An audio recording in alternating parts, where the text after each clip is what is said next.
Hello everyone, hope তো সবাই ভালো আছেন। আজকে ম্যাজেন্টা কালারের মধ্যে অথবা ব্রাইট পিঙ্ক কালারের মধ্যে একটা কুর্তি দেখাবো, যেটা আমরা নিজেরা সিম্পল একটা ডিজাইন করে বানিয়েছি। চলেন দেখে আসি কেমন হলো আমাদের ডিজাইনটা। খুবই সিম্পল ডিজাইন রেখেছি, এটা আমরা রেগুলার ওয়্যারের কথা চিন্তা করে বানিয়েছি। এবং এই কুর্তিগুলো আপনারা কার্গো প্যান্টের সাথে অথবা কোনো জিন্স প্যান্টের সাথে পরলে আপনাদেরকে খুবই মানাবে। তো এটা হাফ সিল্ক ফেব্রিকের উপরে, হাফ সিল্ক ফেব্রিক যেহেতু আমরা ইউজ করেছি তাই ইনার হিসেবে আমরা ভয়েল কাপড় অ্যাটাচ করে দিয়েছি যাতে আপনারা ফিল করেন।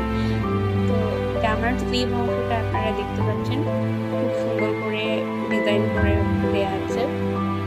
এই ধরনের কুর্তিগুলো আমাদের পেজে 36 থেকে 40 সাইজ পর্যন্ত অ্যাভেলেবেল আছে এবং লং 38 পর্যন্ত করা আছে।